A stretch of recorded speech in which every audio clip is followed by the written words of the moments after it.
नहाता उसका मतलब अमरत्व का वरदान मिलता था।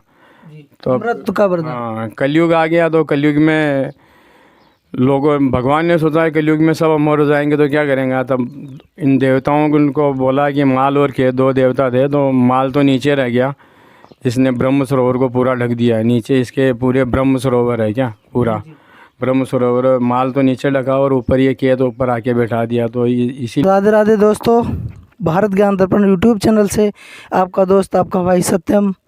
दोस्तों, जैसा कि आप लोगों को पता है कि आपके अपने यूट्यूब चैनल भारत ज्ञान दर्पण के माध्यम से आप सभी साधु संतों, तपस्वियों, भारत के प्राचीन धार्मिक स्थलों के दर्शन करते हैं।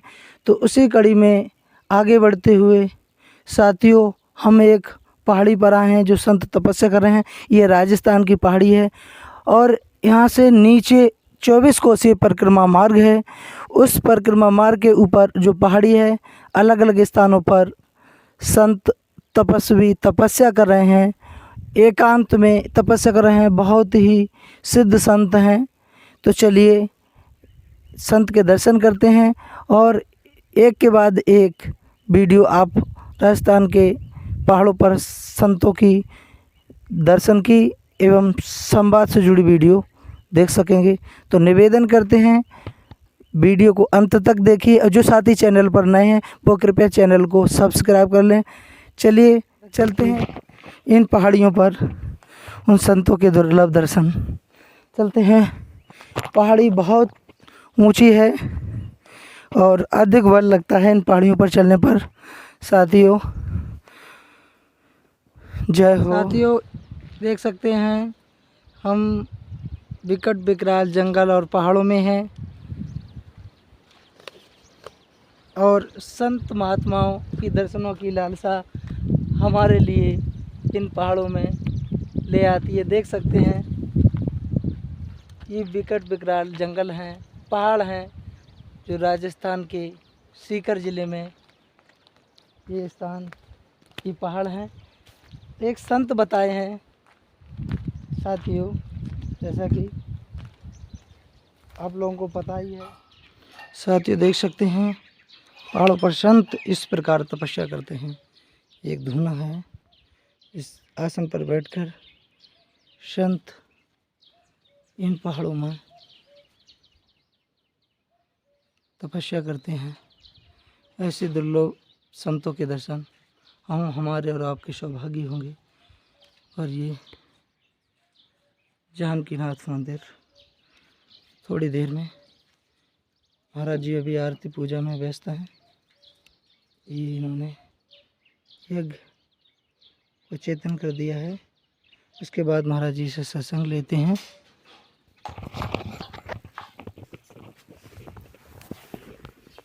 प्रिय दर्शकों, हम और आप जिन संत के दर्शनों के लिए लालायित थे, हम उन संत के करीब आ चुके हैं। तो चलिए संत जी से मार्गदर्शन लेते हैं। महाराज जी को प्रणाम करते हैं। जय सीताराम, जय सीताराम। महाराज जी, आप इस स्थान पर रह रहे हैं और ये विकट विकराल जंगल में है, पहाड़ों में है। प्रभु आपने इस स्थान को क्यों चुना? यहाँ पे एकांतवास रहता है, भजन होता है आराम से प्रभु का, कोई किसी का डिस्टरबेंस नहीं होता। यहाँ पे कोई आता नहीं है, आते हैं वो भगत ही आते हैं, कोई डिस्टर्ब करने वाला नहीं आते हैं। जैसे आप जैसे आए भगत ही आए हैं। वो ऊपर चढ़ने में तकलीफ़ होती है लोगों को, तो रोड पे बैठे रहते हैं तो भजन नहीं होता अपना। क्या है गृहस्थी में, गृहस्थी सब आते रहते हैं, भजन डिस्टर्ब होता है। यहाँ पे एकांत में राम का भजन होता है, आनंद से एकदम आनंद है। प्रभु ने बैठा रखा है, बैठे हैं, ले रहे हैं आनंद। तो इस पहाड़ी पर और भी संत तपस्या कर रहे हैं, हमें नीचे ज्ञात हुआ है जब हम आ रहे थे। संत तो बहुत तपस्या कर रहे हैं मगर वो इस टाइम पे नहीं निकलते। वो परिक्रमा का मार्ग भादवे में परिक्रमा लगती है, मेला लगता है भादवे में, 24 कोस की परिक्रमा मार्ग है ये। उस टाइम पे निकलते हैं, काफ़ी संत आते हैं, काफ़ी निकलते हैं। हाँ पहाड़ों में काफ़ी गुफाएं हैं, कंदराएँ हैं काफ़ी, उनमें बैठे रहते हैं संत, तपस्या करते रहते हैं अपने। होता है अनुभूति, आभास होता है रात में, जैसे आरती बजती है, कभी कैसी आरती सुनाई देती है, कहीं कभी धूप की खुशबू आती है, कभी और होता है, ऐसे आभास होता है। मगर दिखाई वो कम ही देते हैं। संत तो बैठे रहते हैं तपस्या करने के लिए कंदराओं में। जी। तो महाराज जी ये तपोस्थली प्राचीन स्थली है, ये पहाड़ ये में बहुत प्राचीन स्थली है, प्राचीन बता रहे ना। महाभारत के टाइम से वेद पुराणों में भी लोहागर का जिक्र है, मालकेत का जिक्र है। ये 7 धाराएं बहती है, इनमें 7 धाराओं की परिक्रमा लगती है। ये तो ये काफ़ी पुराना प्राचीन स्थल है। अच्छा, कौरव पांडवों का ऐसा कुछ परिक्रमा के? परिक्रमा पांडवों को जब जो अज्ञातवास वो वनवास हुआ था, तब उन्होंने 14 साल तक यहाँ पे परिक्रमा दी थी सोमवती अमावस्या इंतज़ार के लिए। 14 साल तक उन्होंने इस मालकेत की परिक्रमा दी थी, पूरी 24 कोष की परिक्रमा दी थी उन्होंने। 14 साल बाद में सोमवती अमावस्या आई, तब लोहागर में जाके उनकी लोहे की जो बेड़ियाँ थी हाथ पैरों में थे, वो वहाँ पे उस पानी में स्नान करने के बाद में उस कुंड में वहाँ पे गली थी। तभी से यह परिक्रमा मार्ग चालू है, उन्हीं का बनाया हुआ है यह परिक्रमा मार्ग। फिर जैसे जैसे जनता आती गई, भक्त आते गए, वो रास्ता सुधारते गए, बनाते गए, और काफ़ी पुरानी है परिक्रमा। तो ये हजारों वर्ष, लाखों वर्ष प्राचीन ये प्राचीन परिक्रमा है, बता रहे हैं ना। वेदों में भी इसका लोहागर का, इसका घाटी का उल्लेख किया हुआ है, मालकेत का उल्लेख किया हुआ है। इसके नीचे पहले ब्रह्म सरोवर था जी। मालकेत के नीचे 2 पहाड़ थे, माल और केत 2 देव थे। उन्होंने इसके नीचे ब्रह्म सरोवर था। ब्रह्म सरोवर में जो भी कोई नहाता उसका मतलब अमरत्व का वरदान मिलता था। तो अमृत का वरदान। हाँ, कलयुग आ गया, तो कलयुग में भगवान ने सोचा है कलयुग में सब अमर हो जाएंगे, तो क्या करेंगे। तब इन देवताओं को उनको बोला कि माल और केत 2 देवता थे, तो माल तो नीचे रह गया, इसने ब्रह्म सरोवर को पूरा ढक दिया है। नीचे इसके पूरे ब्रह्म सरोवर है, क्या पूरा ब्रह्म सरोवर। माल तो नीचे ढका और ऊपर ये केत ऊपर आके बैठा दिया, तो इसीलिए इसका नाम मालकेत पड़ा है कि ये देवभूमि है, ये प्राचीन। मालकेत जो प्राचीन में रहे होंगे मालकेत, और प्रभु ने ये सब एक तरह से गुप्त कर दिया है। हाँ, गुप्त कर दिया, ये ब्रह्म सरोवर को गुप्त कर दिया। अभी भी है महात्मा जो रहते हैं गंधर्वों में, उनको मालूम है रास्ता वहाँ जाने का, जो हज़ारों सालों से तपस्या कर रहे हैं। दर्शन भी होते हैं उनके, मगर दर्शन दुर्लभ है। वो ये नहीं बैठे कि अपन बैठे हैं यहाँ पे अभी आ जाएं, वो ऐसा नहीं है। आपके भाग्य में लिखा हो तो दर्शन मिलता है। और जो 24 कोष की परिक्रमा, उसमें लोगों की मान्यता, दंत कथाएँ हैं कि उसमें देवी देवता जितने भी साधु संत हैं, देवी देवता हैं जितने भी, वो सब परिक्रमा देते हैं कि वो 24 कोष की परिक्रमा सब देते हैं। महान साधु संत हैं, उनको दर्शन भी होते हैं देवभूमियों के। अश्वत्थामा है जो जिसकी मणि निकाल ली थी उन्होंने, वो भी अभी तक जीवित है, और वो भी अभी भी परिक्रमा देता है 24 साल। 24 कोष की परिक्रमा हर भादवे में देता रहता है। वो हर महीने के महीने श्रद्धालु परिक्रमा देने भी आते हैं, महीने के महीने भी देते हैं अमावस्या की स्नान करने के लिए। 12 महीने की 12 परिक्रमा भी देते हैं, और भादवे में वैसे मेला लगता है इसका। तो महाराज जी, जो गृहस्थ हैं वो घर बैठे किस प्रकार भक्ति करें? अगर सभी गृहस्थ तो इन स्थानों पर नहीं आ सकते हैं, पहाड़ों पर दुर्लभ स्थान है, ये चढ़ना भी मुश्किल होते हैं, तो आपका क्या मार्गदर्शन रहेगा कि घर बैठे किस प्रकार वो भक्ति करें?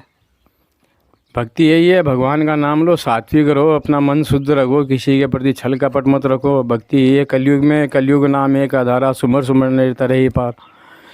भगवान का नाम लेना ही मात्र कलयुग में यही बताया कि आप मेरा नाम लो, चाहे कैसे भी लो, मगर शुद्ध मन से मेरा नाम लो, तो भक्ति वही है। कलयुग में कोई ये नहीं है, भगवान ने ये नहीं कहा कि मेरी आप आरती करो, पूजा करो, मेरी घंटी अलाओ, टाली, ये कुछ नहीं है। झूठ आडम्बर ये सब है, ये तो दिखावा है, लोगों का करना पड़ता है। संस्कृति का प्रचार के लिए ये सब होता है। संस्कृति के प्रचार के लिए भाई अपन बैठे अपना कर्म कर रहे हैं, वो गृहस्थी है, अब ये कर्म निभा नहीं सकते, वो अपना बैठे स्नान किया, अपना सुबह स्नान करके 2 राम का नाम ले लिया, वही उनके लिए भक्ति है। और कलयुग में गृहस्थ वो भी आज सन्यासी हैं, वो अपने गृहस्थी में संन्यास निभा रहे हैं। गृहस्थ में रह के हुए जितने भी बड़े महापुरुष हैं वो गृहस्थी से ही निकले हुए हैं सारे। ऐसे है नहीं है कि कोई आसमान से तो टपका हुआ नहीं है, कोई साधु महात्मा वो आसमान से तो आता नहीं है, वो भी घर से ही निकलता है। मगर मार्गदर्शन दे देते हैं भगवान, उनका भक्ति जागृत होते हैं। प्रारब्ध में लिखा होता है, जो प्रारब्ध में लिखा होता है वही आदमी के कर्मों में मिलता है क्या। और भक्ति है जैसे भी कर सकते हो आप, राम का नाम लेना, आपको कहीं पे भी लो, मन साफ रखो, शुद्ध रखो, किसी के प्रति छल कपट मत रखो, वही सब भक्ति है, सात्विक भक्ति वही है। और क्या भक्ति है? एकांत में बैठने से कोई ये थोड़ी है कि एकांत में बैठने से भक्ति होती है। आप गृहस्थ में रह के भी भक्ति कर सकते हैं आराम से। गृहस्थ निभाना भी है, गृहस्थी भी है, वो भी है भक्ति है। आप अपना कर्म करके भक्ति निभा रहे हैं तो आप सबसे बड़े गृहस्थी, सबसे बड़े साधु होते हैं क्या। क्योंकि वो गृहस्थी भी निभा रहे हैं और अपना कर्म भी कर रहे हैं, अपना सात्विक कर्म भी निभा रहे हैं और गृहस्थी भी निभा रहे हैं। तो वो सबसे ज़्यादा शक्ति उन्हों में ही होती है, मगर वो अपने कर्मों के कारण से ख़राब हो जाते हैं क्या लोग। और कर्म तो सबको कर्म प्रदान है, सब में जो कर्म जैसा करेगा उसको वैसा ही फल मिलता रहेगा। अपनी भक्ति के द्वारा शक्ति प्राप्त होती है, वो कर्मों से छीड़ कर देते हैं, ऐसा आपका वक्तव्य है। छीन कर देते हैं वो। भक्ति के शक्ति तो मिलती है भगवान। आप कहीं किसी के यहाँ नौकरी कर रहे हैं, आपको महीने की तनख्वाह तो देगा, मगर आप नौकरी करेंगे ही नहीं, ऐसे ही करेंगे तो वो तनख्वाह थोड़ी देगा। तो आप अपना कर्म पूरा करोगे तो आपको फल मिलेगा उसका। आप अपना कर्म ही नहीं करोगे पूरा तो वो फल कहाँ से मिलेगा। भक्ति तो करनी पड़ेगी, थोड़ी बहुत भी लो। कलयुग में तो जैसे भी लो, नाम राम का नाम उल्टा लो, सीधा लो, खाते लो, पीते लो, सोते लो, कैसे भी लो, राम का नाम लेना चाहिए कलयुग में। कलयुग में यही है कि बस जो मेरा नाम ले रहा है वो अपने आप भव से पार हो जाएगा क्या उसका। जी, कलयुग को बहुत लोग अवगुणी मानते हैं, लेकिन इसके साथ ये गुण भी है कलयुग में। गुण तो है ही कलयुग में, गुण क्यों नहीं है कलयुग में। अवगुण और गुण दोनों एक साथ में मिले हुए हैं क्या। गुण है जहाँ पे वहाँ पे अवगुण भी मिलेगा आपको, सत्य है वहाँ पे झूठ भी मिलेगा आपको, और गुण है वहाँ पे अवगुण ज़रूर मिलेगा आपको। तो आपके अंतिम वचन क्या होंगे इन दर्शकों के लिए, जो हमारे दर्शक हैं देश और दुनिया से देख रहे हैं? आप अंतिम प्रवचन, अंतिम शब्दों में क्या मार्गदर्शन देना चाहेंगे? मार्गदर्शन ये है, लोगों का भला करो, सात्विक रहो, राम का नाम लो, सनातन का प्रचार करते रहो। सनातन ही है अपना धर्म, जो जिसी के कारण, संस्कृति के कारण अपन बैठे हुए हैं, बचे हुए हैं। लास्ट में धरती का विनाश होगा तो कहते हैं कि महात्मा है, साधु संत है, वही आके कलयुग में धरती को विनाश करेंगे, विनाश से बचाएंगे, वही बचाएंगे धरती का विनाश करने से। और यही है कि आप अपना कर्म करते रहो, राम का नाम लेते रहो, यही है मेरा। जय श्री राम। जय श्री राम। जय श्री राम। धन्यवाद करते हैं महाराज जी को। साथियों, अभी सुन रहे थे उन संत को कि जो कह रहे थे कि मन से करिए, मन शुद्ध रखिए, और यदि आप मन शुद्ध रखकर घर में बैठकर ही करेंगे, जैसे आप वीडियो देख रहे हैं, ये मन से देख रहे हैं, तो वास्तविक यात्रा का फल मिलेगा यदि आप श्रद्धा भाव से इसको देखेंगे। हाँ, ज़रूर मिलेगा, श्रद्धा भाव से ज़रूर मिलेगा। भगवान के घर ढेर अंधेर नहीं है। वो कहते हैं ना, कठिनाई होती है, सत्य के मार्ग में हमेशा चलते हुए कठिनाई मिलती है, मगर लास्ट में जाके फल ज़रूर मिलता है उस आदमी को। बगैर फल की आस की आप अपना कर्म करते रहिए, भक्ति करते रहिए। फल देना नहीं देना वो उसकी इच्छा पर है, फल वो देगा आपको। फल की इच्छा करके आप भक्ति कर रहे हैं तो वो तो स्वार्थ हो गया आपका। बगैर स्वार्थ के भक्ति कीजिए, मन से राम का नाम लीजिए, आपको ज़रूर फल मिलेगा, उसका देगा भगवान, देगा, ज़रूर देगा वो। महाराज जी को धन्यवाद करते हैं।